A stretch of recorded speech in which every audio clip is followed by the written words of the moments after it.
Hi, my name is Brandon Kaplan, and I'm presenting my final project for FinTech 534 titled Signal versus Noise, examining the copper to gold ratio as a predictor of Treasury yield curve shifts. So let's begin with a brief overview of the scope of this project. The goal here was to take an empirical look into the copper to gold ratio's predictive power on the 10 minus the 2-year Treasury yield spread. The purpose of this analysis is ultimately to investigate the veracity and the conditions of claims in economic theory that the copper to gold price ratio is in fact a leading indicator of treasury yields.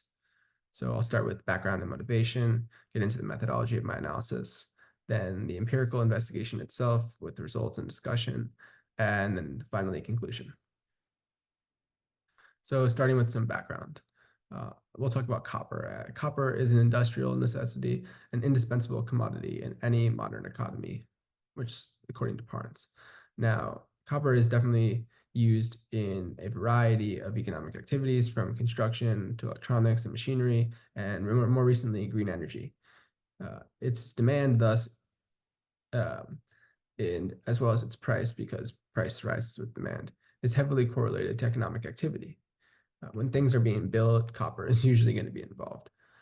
Jonke showed that among some rich countries, demand can actually be used to forecast economic growth. On the other hand, gold is considered a financial pointer and not an industrial commodity.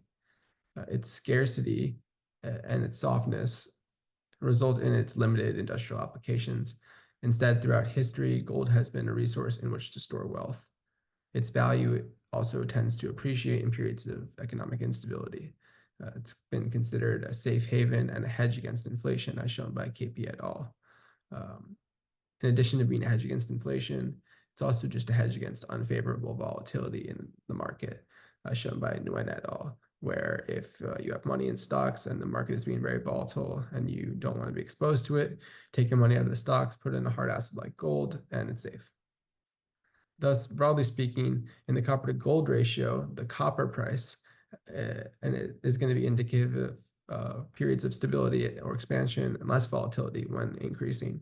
And gold price is going to be indicative of turbulence, downturn, and uncertainty when increasing. Now, treasury bonds, these are debt securities issued by the US government. The yield that we're going to be talking about is just the interest that the US government pays on an annual basis to the bondholder. Now, the T10Y2Y is the abbreviation that the Fed uses for the 10 minus the 2-year Treasury yield spread, and is the difference between the yield on the 10-year and the 2-year Treasury bonds. Normally, during normal economic circumstances, the yield curve is upward sloping, and this is indicating that the yield on the 10-year is higher than the yield on the 2-year, so it's positive. Now, this makes sense because a long-term bond like the 10-year should have a higher yield than the 2-year bond, because if you're an investor and you purchase the bond, then you're going to expect greater interest payments for purchasing a bond that matures after a longer period of time. With more time is going to come more risk, and you should be compensated for that accordingly. However, in anticipation of times of crisis, turbulence, deflation, investors are usually going to be anticipating that the Fed slashes interest rates. Since long-term bonds are typically having higher yields than short-term, locking in a higher rate for a longer-term bond before interest rates are cut is a smart decision. Otherwise, if you don't do that, and say you put your money in a short-term bond, when it matures, you might have to reinvest that principal at a lower rate because the rates just got slashed. In this case, the fixed income from the long-term bond yield is a hedge against inflation. We can sort of understand why the curve inverts. That is, it goes below this here black line at 0 in these times as follows.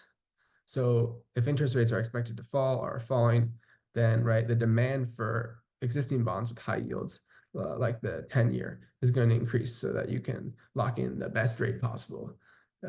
If the demand for these bonds increases, this implies like law of demand, price increases, and thus since prices increase, yield is inversely related with price, then the yield drops when the price goes up. If the yield on the 10-year is dropping, regardless of what the 2-year does, it stays the same unless it goes down at a proportional rate, which it won't. Then you're going to have a negative difference when the 10-year is less than the 2-year. And in these cases, you have a negative yield, which is when the blue line goes below the black line. Now you'll notice that from this graph from the Federal Reserve Economic Database, each of these gray chunks is an economic recession. First is the dot-com, this is the Great Recession, and this is the COVID-19 pandemic. Before each of them, there's a yield curve inversion.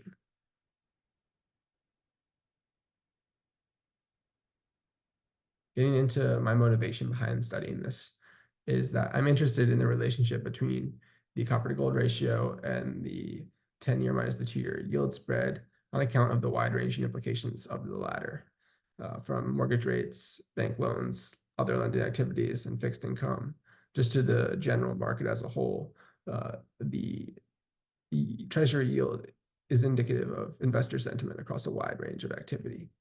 I'm also interested in looking at a forward-looking indicator, not as opposed to a lagging or backwards-looking or a coincident or real-time looking indicator, which get a lot more attention in the literature. There's definitely a broad range of appeal here beyond financial experts.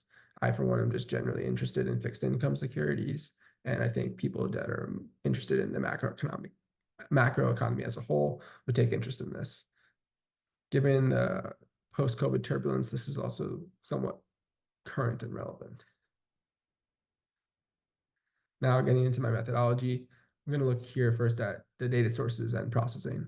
The copper data, which was for grade A copper, this is its spot price on the London Metal Exchange in dollars per metric ton.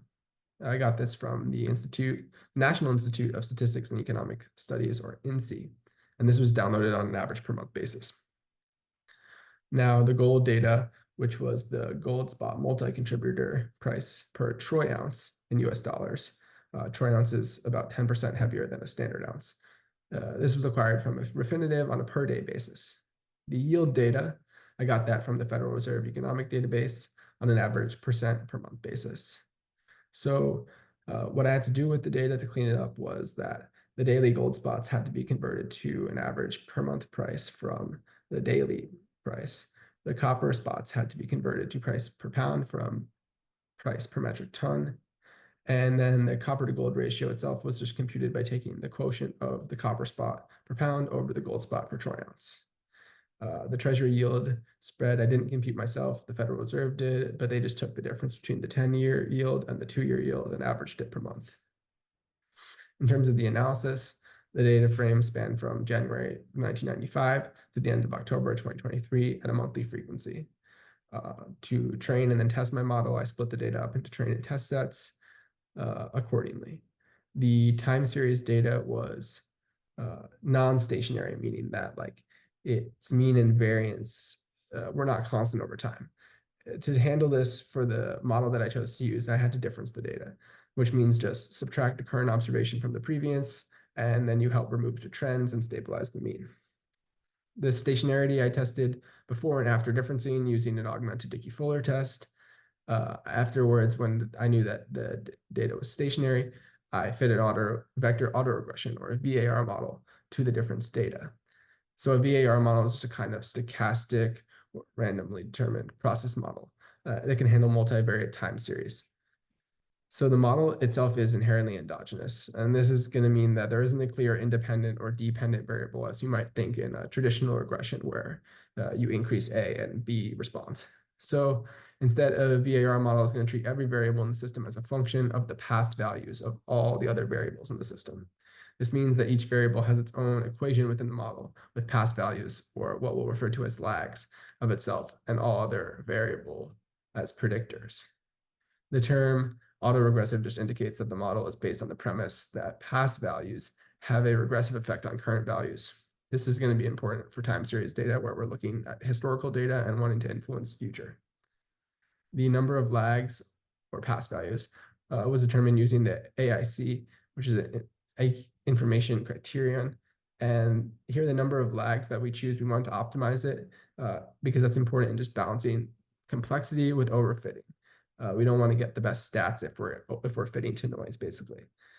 For instance, a VAR model with one lag just implies that each variable is predicted from the previous value of itself and the previous value of each other variable in the model. Lastly, I did an impulse response analysis, forecast error variance decomp, and Granger causality tests. For the forecasting, I just did an out-of-sample forecast conducted on the test set using the model I fitted. I plotted it and found some metrics, mean absolute error, root mean squared error, mean absolute percentage error. We'll get into those later. In terms of the limitations and the assumptions that this model makes. So the data only encompasses 23 years for training, but is also on a monthly frequency. So the frequency was not very granular. Likewise, the test data overlapped with the brief but intense COVID recession and general turbulence. I was using data from a time of turbulence to test something that was fitted over a wider range of time. The outliers in the time series data can't just be easily removed without messing up the entire data set. Moreover, in terms of the model, it's atheoretical, so there's not really a theoretical structure, so that might not capture the underlying economic theory or causal relationships at hand. We have the endogeneity, as I mentioned previously. This is intentional and part of the model's design. Basically, you're trying to capture the interdependencies among the variables and not so much say just one predict the other. In terms of the impulse response analysis, the shocks to the model are assumed to be orthogonal, meaning just each shock or disturbance to one variable is considered to be statistically independent from shocks to the others. In real life, that might not be the case. You have some sort of economic emergency. It affects both the treasury yield and the copper to gold ratio. Here we're getting into sort of the empirical investigation with some of my results. This is a graph I created of the copper to gold ratio over time. You can see here that in the dark gray, we have the same 3 recessions. And at each dark gray point, there is a dip in the copper to gold ratio, meaning that either copper's price decreased or gold's price increased during this time, or both. And so overall, the ratio went down. Note, though, there are decreases in the copper to gold ratio at many other points that aren't recessions. Just at each recession, there is a dip. So after I trained the VAR model, I found summary, and the summary shows that the AIC found that the optimal number of lags is going to be 8. The model itself was statistically robust and had a p-value much smaller than the 0.05 necessary for statistical significance. In terms of the different past values or lags of the ratio variable, 3 and 7 were demonstrating very marginal significance in predictive power, but better than anything else. 0.058 and 0.71, both pretty close, but not less than 0.05. Overall, we can't say with conclusive statistical significance that there was predictive power in the ratio on the Treasury yield spread based on this model. The R-squared value of 0.23 implies the model explains 23% of the variance in the spread time series data. This is generally considered a pretty weak correlation. An R-squared value close to 1 is considered strong.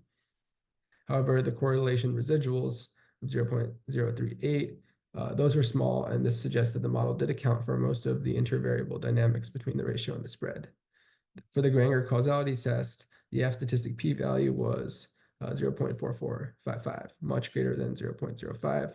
It's not significant, and thus ratio did not Granger cause the spread to move. In this graph, we're looking at the impulse response analysis, how a sudden and unexpected change in the ratio, here diff ratio or difference ratio, would affect our spread over the next 20 years, or 20 periods rather. The dashed line around the impulse response line or impulse response function is the black line. The dashed lines here in red, those represent the bounds of the 95% confidence interval generated through bootstrapping. The interval is just providing a range of values in which we can be 95% confident that the true impulse response lies according to the data that we fed, not like the actual real life reality, just the true according to the model. So we're pretty sure that the black line lies between these red lines. Now, the significance of the response, or whether it's significant statistically, is going to be assessed by checking whether the confidence intervals include 0, which is this red line that is not dashed. So if the confidence interval does not include 0, it implies that we can be fairly confident that the observed response or impact of the shock is different from 0 and therefore statistically significant. To determine if the change in the spread follows the same direction as the shock and ratio, we're looking at the function, the black line. Our hypothesis is that, the null hypothesis, right, is that if ratio experiences a positive shock, spread will also increase. However, we can see that the line fluctuates above and below 0, all within the confidence interval over time. This is going to say we can't confidently say that there's a definitive relationship between ratio on spread. So based on our current data and model, a shock and ratio doesn't lead to a predictable or significant change in spread that one could act reliably upon.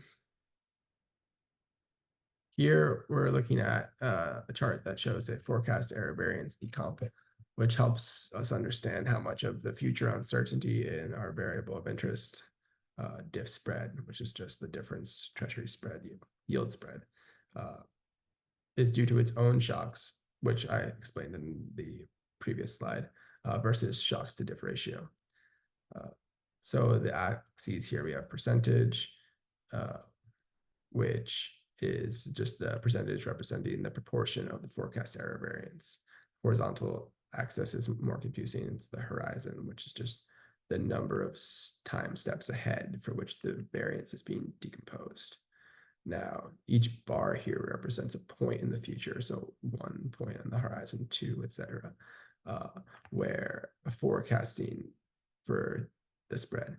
The light portion here, according to this legend, right, is showing how much the amount of forecast error variance in the spread is explained by its own shocks, while the darker portion, which is so small you can't even see it in many of them, except for as it goes farther out on the horizon, is explained by shocks to diff ratio. So you can observe here that the light portion is obviously dominant at all points. This basically means that the majority of the forecast error variance in spread is due to its own shocks. The darker segments are very small, and that indicates that shocks to diff ratio explain only a minor part of the forecast error variance in diff spread.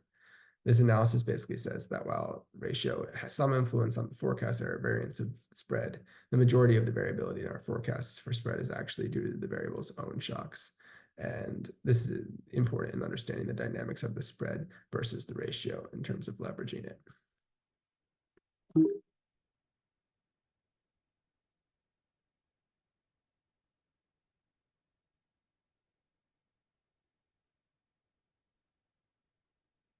Now here's the results from the actual forecast in terms of a plot and the metrics. So visually, it's pretty clear here that the model's forecast on the out-of-sample test data from Jan 2019 to October 2023, which is the dashed red line, is pretty awful considering how much the forecast spread differs from the actual spread. Here's the actual spread in blue, it goes up and down, right? So the metrics that we looked at were mean absolute error, which is MAE. This is just the average magnitude of the errors between predicted and actual values. This doesn't consider the direction, positive or negative, of the errors, and they're all treated the same. So a lower MAE is going to indicate that the model's predictions are generally closer to the actual observed value. It's a pretty straightforward measure of accuracy. Now, the RSME, or root mean squared error, is similar but gives extra weight to larger errors. So if you're here, this error is weighted larger than if you're here. So this is just significant because it's useful when large errors are particularly undesirable, which in this case that might be the case. Lower RSME is better, and it suggests that the model frequently it's not going to make large errors when it's predicting. Lastly, we have the MAPE, and this is just measuring the MAE as a percentage of the actual values, which provides a more relative measure of the error. So if you want to express the MAE proportionate to the size relative to the actual measurements, then this is useful. So we have here like 0.112 MAE. Now, that in itself seems small, but if we compare it to the fact that the actual spread only deviates from at most 0.3-ish to at most -0.3-ish. 0.1 is very, very significant. And you can see that in the MAP, which is 291.7. That's huge. This basically means that the model's predictions vary widely as a percentage of the actual values. And that's especially true because the difference spread is very close to zero. We also have a RSME of 0.145. And this on the surface suggests that the predictions are quite reliable, but is also not taking into account that about half of the predictions are positive errors and half of them, or more or less, are negative errors. And so the positives and the negatives are mostly canceling out, and we're getting a root square mean error that's pretty small. So on the surface, the MAE and the RSME are a little deceiving, but in context, does back up the fact that the forecast is just poor overall. As you can see, it's only right at these points where the blue line and the dashed line intersect, and it's close some other times, but more or less it doesn't capture this sort of random up and down movement. And this is related to my conclusions. Basically, while we've seen that the model itself is statistically robust, it definitely lacks the ability to forecast accurately. It sort of seems to me that the model does not capture enough about the dynamics of the copper to gold ratio and the 10-year minus the 2-year Treasury yield spread. And this indicates that the relationship might be better assessed by a nonlinear model. The ratio and the yield themselves are stochastic processes that are both volatile and nonlinear, and the VAR model, while it can handle nonlinear data, can't really represent a nonlinear relationship, and it also doesn't handle volatility all too well. So in addition, we have those outliers that I mentioned in the assumptions. They're common to both ratio and the yield spread, and because they're difficult to remove, we would need a way to treat them more robustly. Because they might just be creating extra noise for the model. Since there are larger macroeconomic determinants beyond ratio and spread themselves that are at play here over longer periods of time, the lag structure itself, where we're looking backwards, might have trouble mitigating this. Introducing more time series variables that would account for these macroeconomic factors, this would not be advantageous because I believe that this would just introduce multi-collinearity, and I would just avoid that. If you did that, then you might have independent variables that are positively correlated, and you get something that is empirically not valuable. Nonetheless, there are going to be other factors that influence the ratio and the spread that we need to account for. And to do that, we might consider in the future a different type of model, like a augmented VAR model with the generalized autoregressive conditional heteroscedasticity model, or GARCH, where we can model the conditional variance and better handle the volatility of the data. And while these findings show no significant relationship between the ratio and the spread themselves, this doesn't preclude that from being the case in reality. I also looked at a very specific frequency of data and window, which was long-term with less granular data. That very much will be the case that the actual indication of the ratio on the spread is on a much shorter term scale. And so I would need to look at much more granular time series data to get a sense of that. I would definitely like to look at this further, where I did more data transformation to more robustly handle any of the outliers. And at the end of the day, incorporate a nonlinear model would be my ideal situation, such as a nonlinear autoregressive model or a neural network model like long short-term memory network. Overall, this was informative in the sense that the VAR model is not equipped to handle this kind of time series data, even though it is very good at handling other time series data. And that suggests that the relationship itself between the ratio and the yield is nonlinear. Here are the citations in terms of the research that I provided. And thank you very much for listening to my presentation.